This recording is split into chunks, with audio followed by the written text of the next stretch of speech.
Happy Saturday. It is Chrissy and Sissy. I'm Sissy. That over there, she over there is Chrissy. So as you all can see by the title, it is Sister Talk. I really should feel like it's Sister Talk Saturday. I hope you've been enjoying the lesson for this week. What are we on? October 8th lesson. So I hope you have been enjoying this. Um, as you could tell by the title, we have something special in store for today. This is Sister Talk, but Father's Day discussion. And for those of you that have been not living under a rock, you know that this is or this past week or so has been really big about Kirk Franklin's Father's Day um documentary. And so I didn't get a chance to watch it last week. So by this time, it's probably been out for about almost 3 weeks. I did not get a chance to watch it until I got back from a trip. And we just want to give a discussion, an opinion on it today. And before we get into that, as I did a long spiel, we typically do a lot of Sunday school on this channel, but we're in a new season and we're back and we're trying to do more with the channel. Still current relevant topics, but still showing that sisterhood, still how we have a relationship with Christ. So if you want to participate and join along with that, you can join the Chrissy and Sissy family at Chrissy and Sissy. Go ahead, subscribe. Hey, you may be 600. Okay, we can make it to 1,000 by December. Let's But go. those that have been with us, that let me pause and say this: Chrissy and Sissy family, the love we got from October 1st video, we love y'all. We thank you all for just, I mean, that's how we want y'all to be in the comments all the time. Like, we got to go away for so many months for y'all to come in. But join the Chrissy and Sissy family. Y'all missed us. We got more. Make sure you like, comment, and share. Help us to get our views back so we continue to spread God's word and then to show just a good, healthy Christian lifestyle. Make sure you follow us. Since you're ready, make sure you follow us on Facebook, Chrissy and Sissy, as well as Instagram, Chrissy7Sissy, and follow us on X, Chrissy7Sissy. What's funny is we record the videos ahead of time, so you guys will still probably see Twitter. It's X now, but all videos after October something, October 22nd or 21st or 20th, they will all be X. Okay, I'm rambling. Yes. Again, make sure you leave a comment down below because we're in for a big discussion, and we have our second sister talk guest. We have none other than my nephew, her son. We have Jonathan. So, Jonathan, welcome to the stage. Hey, Jonathan. Hi. Tell the family hello. Hello.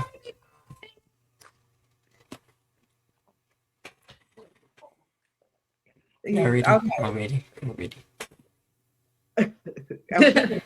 I'm keeping all of that in. So Jonathan, can you introduce yourself and tell us a little bit about yourself? Keep it real short, unlike your auntie. I'm not let you. But anyway, my name is Jonathan Buchanan. I am 18 years old. I'm a musician, and I am a premise electrician. Still working to get my license and stuff. But yeah, that's basic. And that's my mother Over there. right here. Learn how to Yeah. turn John the mic down just a little bit. Came in hot. All right, Chrissy. So we know this is your son, but can you tell us why we really kind of have him on here today to share with us in the Father's Day discussion? Well, the reason why Jonathan is here is because basically, when I watched Father's Day, it was kind of like I got like very, very emotional once Kurt revealed that he was adopted and how he felt growing up and all of this. So I, of course, I began to think about my baby boy, and I wondered if um, he felt that way. Jonathan technically is not so much legally. I do have legal custody of him through the state. He was actually, can I say, gifted to me or given to me at birth, and we brought him home when he was an hour old. Um, have always been honest with him about who his biological parents are. He knows exactly who they are. I don't really know at what age it actually clicked and he actually realized that I'm not his mom because he I mean I'm not his birth mom. I don't know at what age that clicked, but it's really kind of like because in the last Sunday school lesson, if you haven't watched it, go ahead and watch it. I said that I kind of have my very own Isaac, my very own promised child, and the reason for that is because at a very early age, I had three biological children, and I was really praying and seeking the Lord. I wanted a son so badly. And like I said, I had some female problems. And so therefore I was not able to actually have another child. And I was completely heartbroken. But God had shown me where I had a son, and I was like rebuking the devil and all this and all of that. Sure enough, Jonathan's biological mom just walked up to me at a homegoing ceremony and said to me, "Do you want my baby?" And 18, I mean, and I really, and I said to her, if it's a boy, yes. I literally said, if it's a boy, yes. She said, it is a boy. And I was so excited. And I started telling everybody. And nobody it really and truly believed me that a woman just walked up to me and asked me, did I want her baby? It was like, do you think that woman is really gonna give you her baby? That's not gonna happen. But um my God said that it was possible and it is possible. Um and I've had him 18 years. I literally had him before he was born, playing the baby. I mean, I had the full experience. Playing the baby shower, was there the day he was born. Um, just a full thing. I just didn't give birth, but I had everything. So that's basically that, sis. Um, okay, so what we're gonna do now is I don't know why I'm acting like I'm teaching. So yeah, I heard the background of Chrissy with her son. I remember meeting Jonathan when he was like 3 years old, and he said Jackie Robinson was the first basketball player. You know, I always say that because he could not like he wanted to say basketball. But I guess all of us have now watched. If you haven't watched Kurt Franklin's documentary, spoiler alerts. It was about 40 minutes long, and so the video, as this was saying, I really feel like it was about him coming up, doing his album, and then in the midst of this, all this other stuff happened because it was so short. So let's start by giving our opinions. Jonathan, can I hear your opinions or what were your thoughts on the Father's Day um documentary? Um, I can say that I was in the same situation growing up.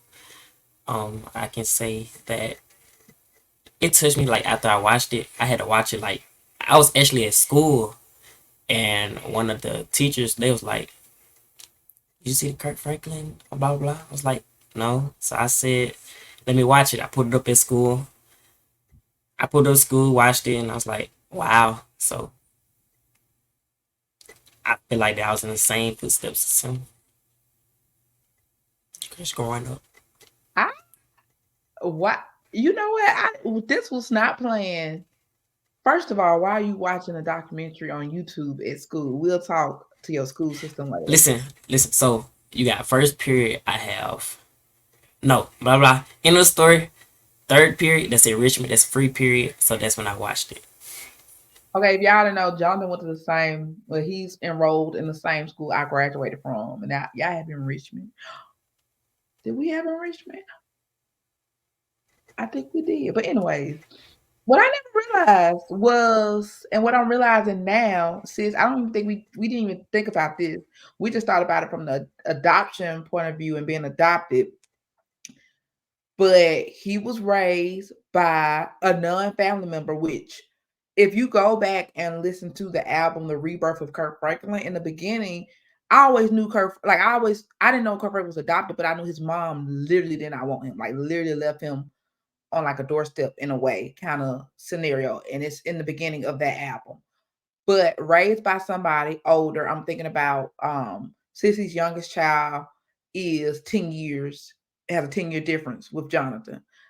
And I never thought about raised by somebody different, not connected in your family. I always thought it was a grandma, but it wasn't. And that you guys are both musicians. Like, you got something to say, sis? Okay. Okay, this is kind of getting ahead of me. That was another thing that really sparked it, is because both of them, my Jonathan is a prodigy. Nobody ever taught him, nobody ever. I never spent one dime on music lessons.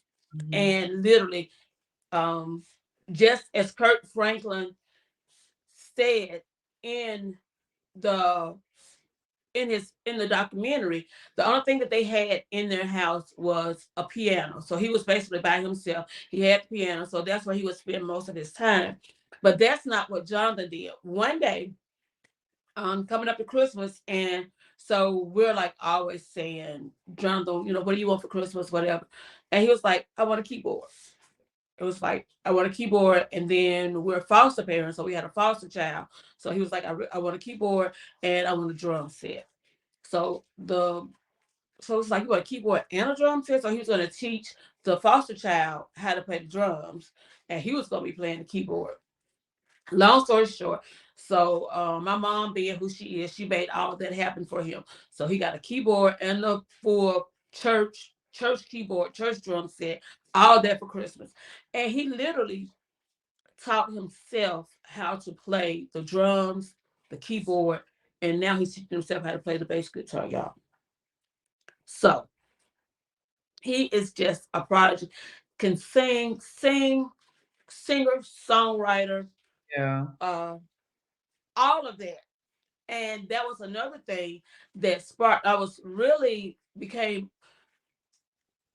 just started crying because I was wondering, did my child go to playing these instruments because I didn't give him enough attention as a child. He felt by himself. Music was the only thing that he had. So I kind of started like beating myself up on the inside because it was the selfish part of me that real. I mean, he was Johnny boy. He was mama's boy, and I really raised him to be a mama's boy. I didn't care what anybody else said. He was my baby, and that was just it.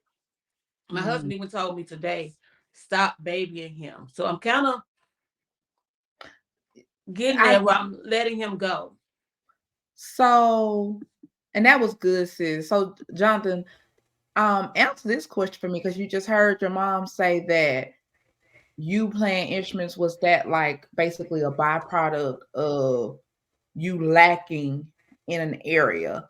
Like what drew you to music? Because I think about Kirk Franklin, he's so creative because he had as an adult, because you're 18 now, you can have hidden pain that you don't realize that you have it, but you're pushing it through something. Like for me, it's planning. And so was that for you music?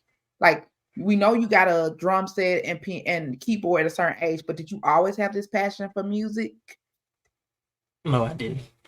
Oh, you didn't? Okay. So the story gonna sound kind of crazy, but when I was younger, I used to get in trouble in church a lot. I used to ask my parents, can I go to the drum set and just sit there and play? But I always used to mess up the service. So I kept getting in trouble. So I was like, hmm, let me find something to do because I could never sit still in the congregation. If I sit by the drum set or the keyboard organ, I can sit still. I think I just had a passion for music, but at the time I didn't. I just knew I just loved noise, just making noise. No, that is so. And I will say about this is like, I think it's a big coincidence that like him and Kirk Franklin both have adopted, have a passion for music, and just had that self-efficacy with music. Because I've always known Jonathan to, if he wants some, he just gonna come out and ask. I remember when he was younger, the popsicle truck came to church, and my mom told me it was him and another little girl, which I thought they was gonna end up married, but that's a whole nother story. And sis, like, I know, right? Um, and he asked my mom, "Hey, you got $1?" I don't even know if sis know this. He just asked my mom, "Do you have $1?" Because he wanted the little red, white, and blue little popsicle. And my mom said, "How can I say no? Because you have not. You know a church mother. You have not because you asked not." It's not. So so Jonathan, I want to ask this question now. Do you find any similarities in the documentary that you had growing up? Now, think, Kurt Franklin, I don't really know the story, but Kurt Franklin grew up thinking that the man that was supposed to be his father was not his father.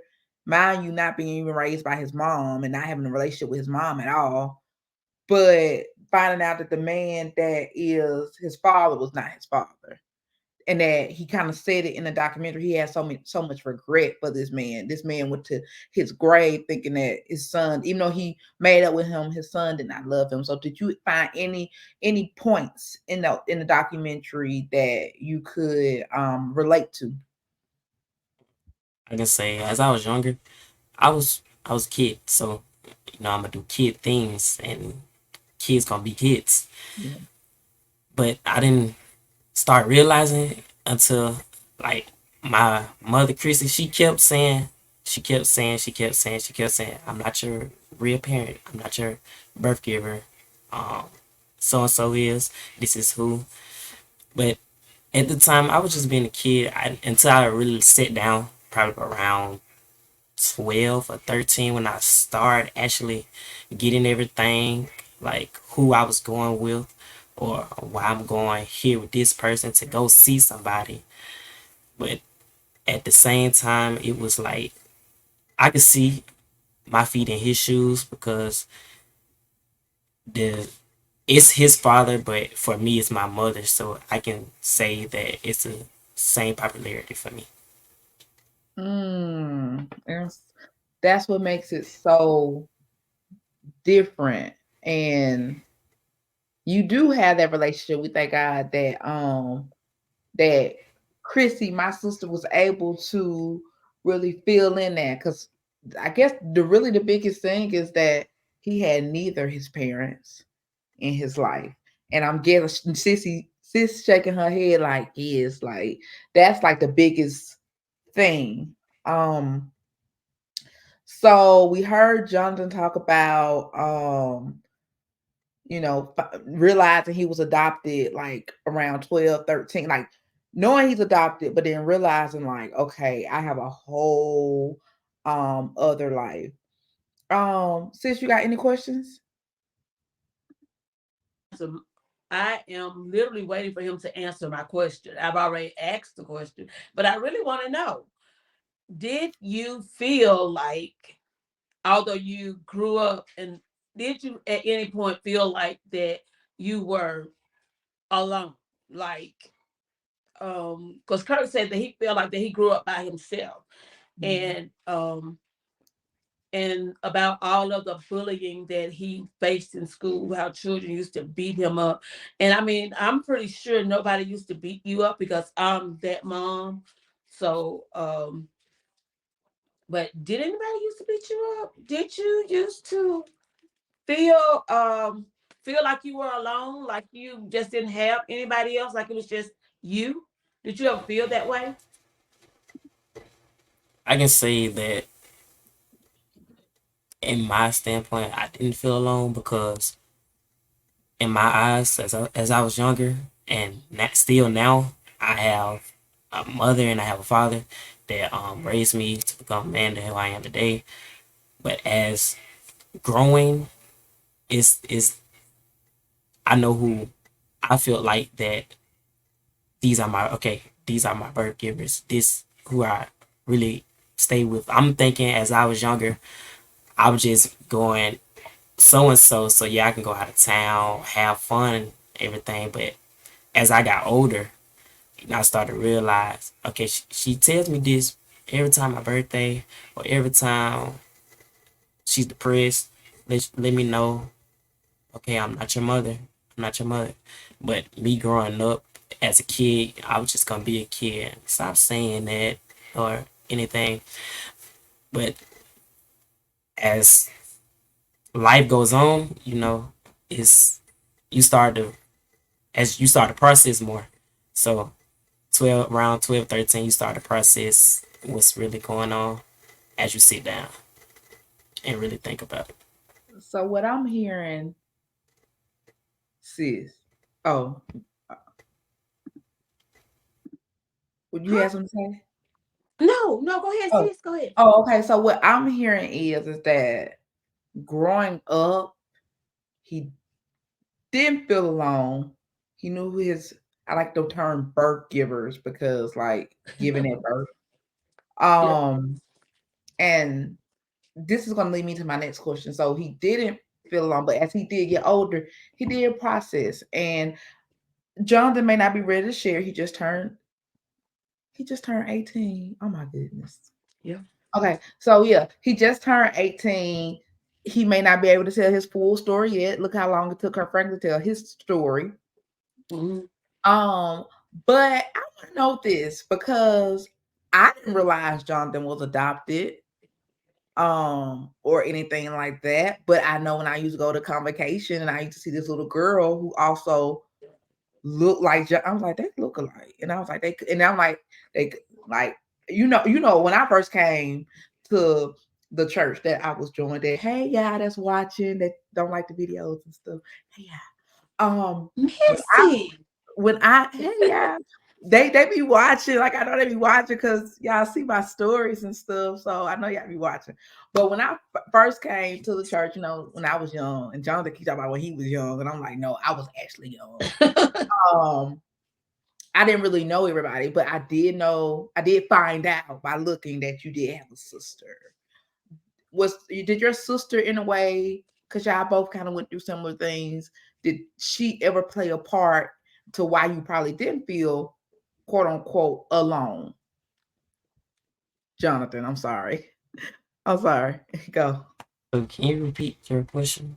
Okay, so my Uh, question is as like, because your mom was saying like just kind of asking, did you ever feel alone? And I was just trying to see like knowing that you also had a sister and we just being all in the church, did your relationship with your sister or how that developed? First, how did that develop, your relationship that you had with your sister?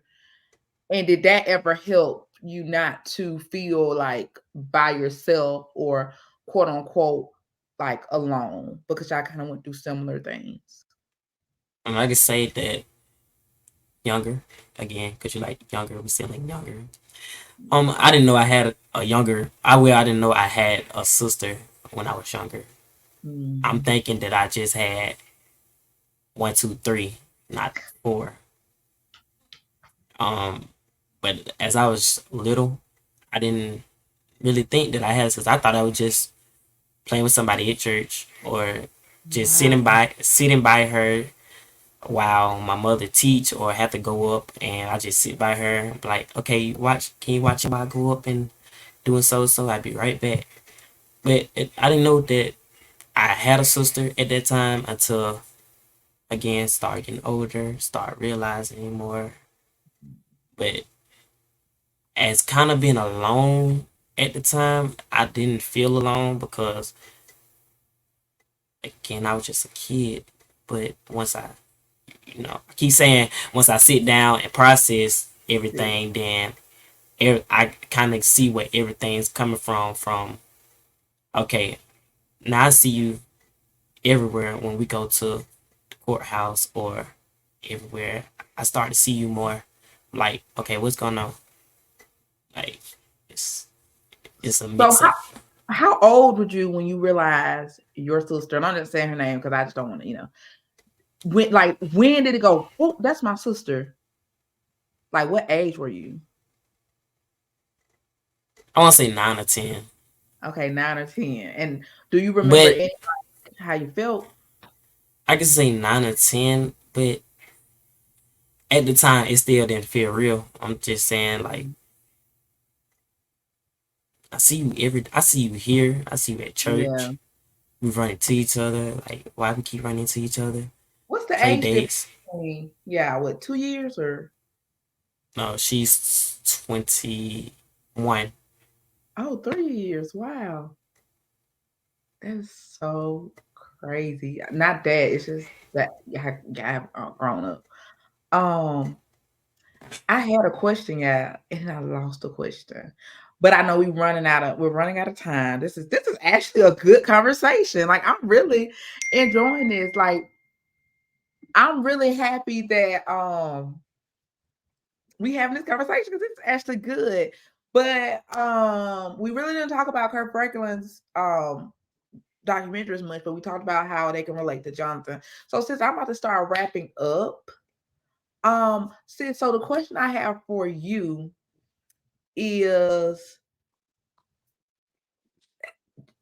in the way with Kirk Franklin, but Jonathan growing up adopted, that being a what some people could look at as a barrier in his life emotionally for him. And I love when I hear he say like I sit down and I process it, and he's processing it at a young early age, because we do know like Kirk Franklin, which we didn't get to that question, but he ended up having. I didn't realize like he had a son, but the wife he's with now, that's not her That's not son. her I son. didn't. I never realized that.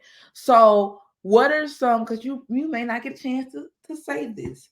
What are some things you're proud of when it comes to Jonathan? Oh, I always tell Jonathan how proud I am of him. Um, I I really I really think the and he doesn't realize. I think the most um thing that I am proud of him is the simple fact of I don't have to say to Jonathan um on Saturday night, Jonathan, um, get ready to go to church. I don't have to say that to him. He is all like, okay, well, mom, I gotta be at church at 10. We need to be leaving. And then on Sunday mornings, it's like he's in my room, like, I need the keys, so I can put all my stuff in the car. I mean, he's like ready to go. And I think I'm just proud of him, just the young man in general that I see before me. I'm relieved to know that he I'm relieved to know that he still that he under one thing that he was not that he didn't feel alone. There was one thing that I wanted to make sure that he didn't feel that I didn't drop the ball um with him, and I'm glad to know that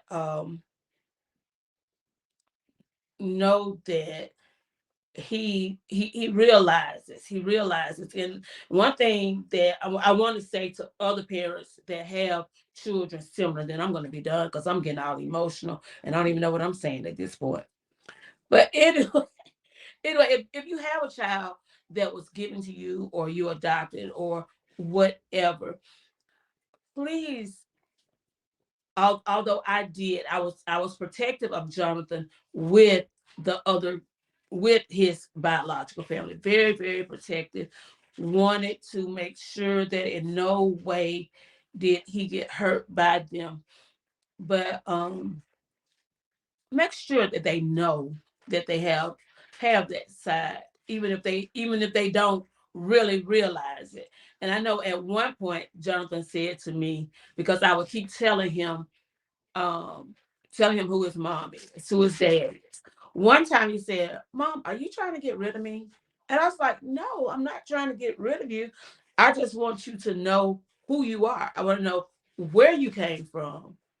But at the same time, we always prayed and kept him covered. And one thing that really, really touched me, on his 18th birthday, one thing that I had to do, and he didn't even realize, but it was one of the hardest things that I ever had to do concerning him.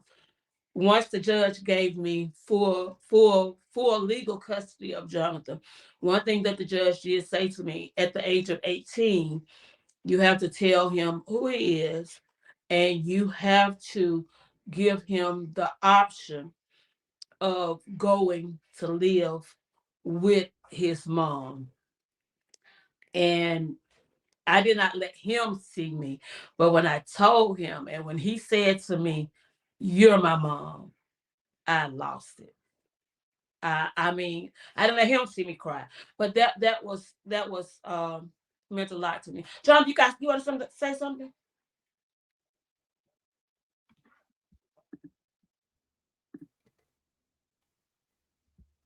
Go ahead. That can hear me? Yeah. Okay. So before she said all that, before I turned 18, it actually came in the mailbox first. Remember? Came August 15th. It came in the mailbox first. And I read it. And I'm like, what's this? I read it. I actually sit down, read it. Then after I got done reading it, I ripped it and just put it in the trash. Then she turned around and said the same thing that was on the paper. I'm like, you trying to get rid of me, or it's either you want to get rid of me or you don't want me here. Like, which one it is? You want me to stay? You want me to stay, or you don't want me to stay? You love me, but you want me to get out. Like, which one? Because I'm not going nowhere. Like, you raised me, then you raised me hour old, then you got married, then had a father figure, then who who came to football games. Like, who doesn't want a father that don't come to the games? Like, gotta have a father that supports. But he was actually a supportive father. I call him my father. I claim him. At the same time, I was just tired of her saying the same questions. So and so got it in the mail. She turned right back around. So I got irritated. So I just said, "Listen, you want me to stay or you want me to go?" Because I didn't give her time to answer it. So I said, "Don't ask me the question anymore, please." And went on about our business. Went to school. She did her. Came back together, and I still got the question again.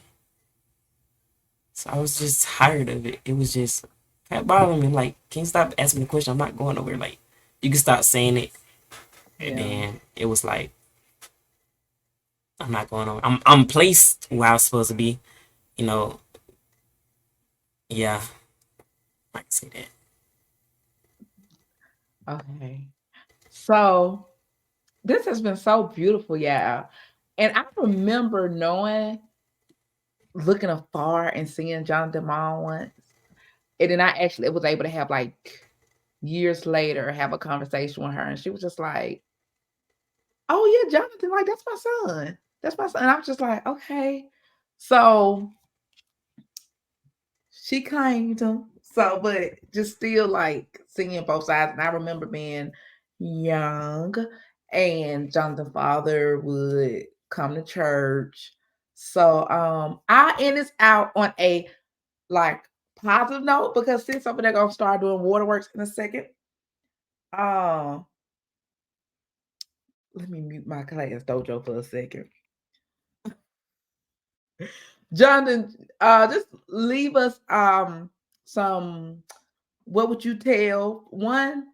What would you tell a child that has been adopted that maybe what they're going through? What would you tell them? A few little short words of wisdom, of course, at your age, and also tell us what you are up to as a newly 18-year-old. You ain't all the way, you halfway free because you can vote, but you can't do other stuff yet. But so tell us, give us a short words of wisdom and what you're up to.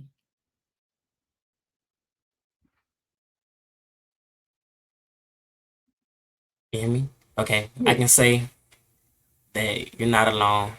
God's gonna always be with you. Um, it's see now y'all got me emotional. I ain't even trying to do all that. But Look, anyway, that was good, so right? anyway, y'all not by yourselves. You have people that want to help you. You you going whatever you're going through. You have people that's gonna support you. That gonna ride with you 100%. But all I gotta say, like my album, GGM, God got you. But as for me, God got me. Oh, so we know that. So you're up on that. You're doing an album. So he's finishing school now, right? He's done in December, right? December. He's done in December, not because he got held back, because he's ahead. His birthday is after, well, it's in August. Well, his birthday was after the date, that he couldn't go to school with the class before. But look how God did that. And we didn't even ask him. We didn't even not plan or do anything like that. This was Jonathan just going off the dome. So Jonathan, I can't believe I'm saying this, but we would love to have you back. We just got to find another avenue to bring you back. Sis, any last words? If you all have enjoyed this discussion, make sure that you follow us, subscribe to the channel. This was a first of many different different conversations that we are having. Make sure you watch us on our Sunday school videos every Tuesday. Stay up to date with your Sunday school. And on that note, we will, if you like this video, please leave a comment down below. Tell us what you thought about it. Tell us what you thought about Jonathan. I don't know if we'll ever have those other three girls, 1, 2, and 3, as Johnson put it, on the channel. If they do, we may have Zay on the channel. But all right, you guys. On that note, we just want to wish you all a good day. So have a good day, everybody. Can I This see it? way. Can I see it? Can I see it? What you gonna say? Make sure you subscribe to Chrissy and Sissy. Oh, hard. Thank you, Jonathan. All right, you guys. Have a good one. Bye.